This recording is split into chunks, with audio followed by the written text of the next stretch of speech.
የእህታችን ነጃት አይተው ከነበረ አጋጣሚ መንገር ላይ ነበር ያዩዋት አይቼዋለሁ እኔ ስላየሁት ግን ለተመልካቾቻችን በደንብ ከመጀመሪያው ጀምሮ ብትነግራቸው ደስ ይለኛል። ኦኬ ከስር እናስኬደዋለን እኛም ቪዲዮውን። ኦኬ ችግር የለውም።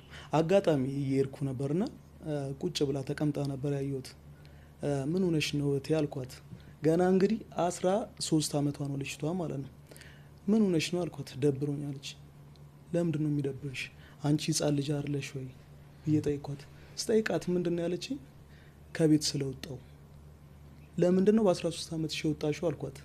ከእንጀራ አባቴ ጋር ተጣልቼ ነው ያለችኝ። ገብቷል። ይሄን ነገር ስትነግረኝ እኔ በጣም ደነገጥኩ እና የት ነው ቤትሽ ልውሰድሽ ነው ያልኳት። ቀጥታ ማለት ነው ቤቴ ጅማ ነው፣ እዚህ እንዳልሆነ ነው የነገረችኝ።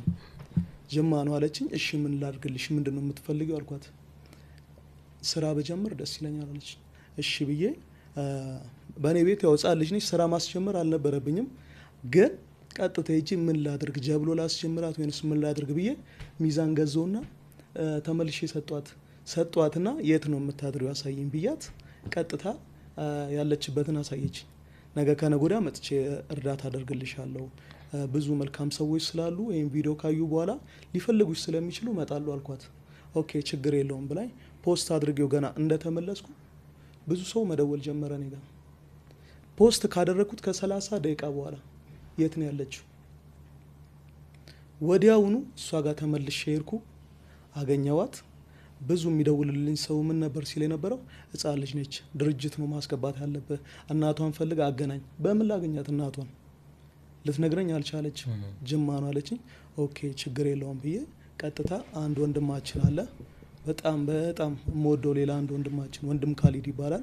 ወንድም ካሊድ ኦኬ እሱ ጋር ጠየቅኩት። እንዲህ ነበረ አንድ ህጻን ልጅ እና ውጪ ነው ያለችው፣ የምታድረው ውጪ ነው እና ይዣት ብመጣና እዛ አንተ ድርጅት ብትሆንስ አሉት። ምንም ችግር የለውም ያለኝ። ምንም ችግር የለውም። ኦኬ ይዣት ቀጥታ ሄድኩ እሱ ጋር ተመለስኩ። ከተመለስኩ በኋላ ከሳምንት በኋላ እናቷ የኔ ቪዲዮ ደርሷት ለካ ልጇን እያፈላለገች 9 ወር አልፏታል። ልጇን እያፈላለገች ማለት ነው። ቁጥርህን አውጥቼው ነው ከቲክቶክ ላይ የት ነው ያለኸው አለች። ከዛ እኔ አዲስ አበባ አልኳት። እመጣለሁ ልጄ በደስታ እየመረቀችኝ ማለት ነው። በደስታ አላመነችም። እመጣለሁ። ልጅቷ ከጠፋች ከ9 ወር በላይ ሆኗታል። 9 ወር አልፎታል። እዚህ አዲስ አበባ ነው ያለችው። አዎ ቤተሰቦቿ ደግሞ ያሉት ጅማ ነው። ከእንጀራ አባቷ ጋር የሚጣላችሁ ጅማ በጣላው።